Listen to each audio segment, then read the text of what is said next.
So picture this, you're going through your month, you've met your budget, you're feeling like an absolute boss because you're on track. Boom, then all of a sudden your car breaks down and you need to get to work, so you need to throw some money into that. Today I'm sharing how you actually stay calm when there's sudden expenses that arise. So whether there's a crazy new leak that you didn't even know could happen, if you need to go to the vet and you have to drop a few £100s, that happened to me recently, or if there's some sort of weird electrical issue in your kitchen like mine and then you need to try and fork out for an electrician. There are unexpected expenses everywhere, but I'm going to go through the top tips so that you're always prepared when this comes about, because there will inevitably always be an emergency, and not to worry and not to stress. And if you prepare in advance, you will always have money to cover these things. Number one, when you do your budget, look at your needs, your wants, and your savings in the monthly income that you have. So let's say, for example, you make £3,000 and that's your salary. About 50% of that should go towards all of your needs. So all of your house bills, your groceries, how you get to work, your minimum repayments, that sort of thing, right? Then you have your wants buckets and your savings. But what I like to do is always have a bucket of money for maintenance of your house. Even if it's only £50 a month, it will start to grow as time goes on, because it's not every month that you have a big ass emergency, okay? Sometimes it is, but not all the time, right? So even if you start small and have a certain category and call it house maintenance or car maintenance or whatever you have that can actually break. But when you start consistently putting money into these categories, you will always have money there if your feckin' washing machine just breaks for no reason, right? Life isn't perfect, okay? And you need to actually have these things in place to cover yourself. And if you don't have a maintenance category right now, hopefully you have something called an emergency fund. So emergency fund is 3 to 6 months of your living expenses. So if you don't have this rolling maintenance pot of money, you can of course dip into your emergency fund, which is only meant to be there for emergencies. Not if you want to go to South America and you're dipping into that pot of money. No. Just for emergencies like your car breaking down, a big ass vet visit, a washing machine breaking, those kind of things. So do you guys have an emergency fund? If you do, let me know how many months you'd be able to cover. If you lost your job, let's say, would you be able to cover 2 months of your living, 1 month, a half a month?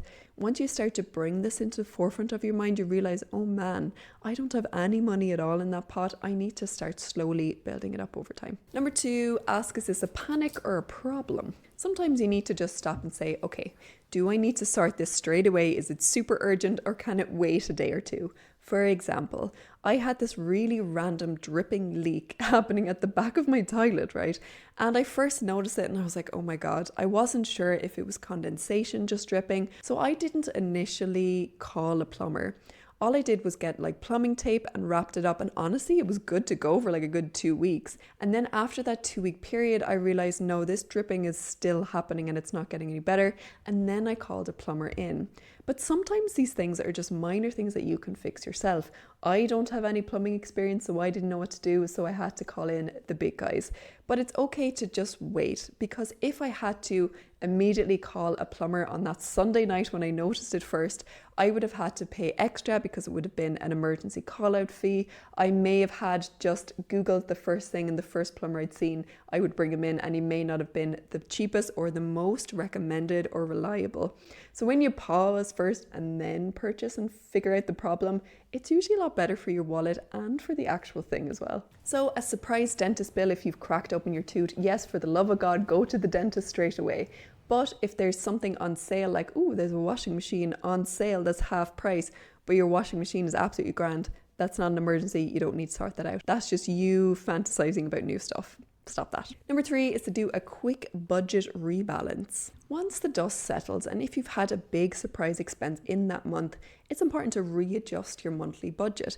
You could have had £200 as a dining out budget, but now you've had to fork out £500 for this emergency, right? So maybe you're like, okay, maybe I will only eat out once this month and use some of that money to build up my emergency fund again. It's not about depriving yourself, it's just being a bit more sensible. The next step is to cut unnecessary expenses in your budget, okay? So if you've just had a big expense, you might start to think to yourself, oh man, I don't have time yet to fully rebuild up my emergency fund.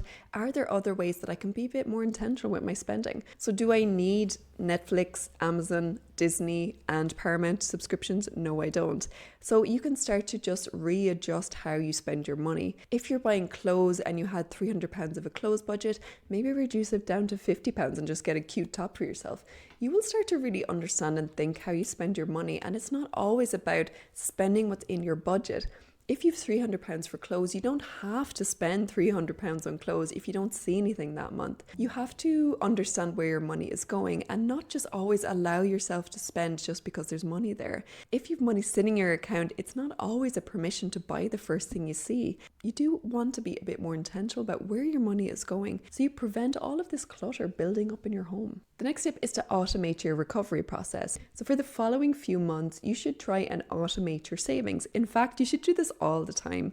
So when I get paid at the end of the month, I always make sure there's an automatic payment coming from my current account, into a separate savings account. Especially if you've just suddenly half your emergency fund, you need to start building that up again. And if you're waiting about 2 or 3 weeks after you've gotten paid and you've bought more clothes, bought more sushi, bought more takeaway, and you've just got this little remainder pot of money left and you're like, okay, I'll just transfer that over. You're doing things backwards. You need to make sure the very first thing you do when you get paid is you put a specific chunk of money into your savings account. Because if you're just spending and whatever's left over is what I'll save, you'll never be able to build to the heights that you want to go to. And ensure that your interest rate is good as well.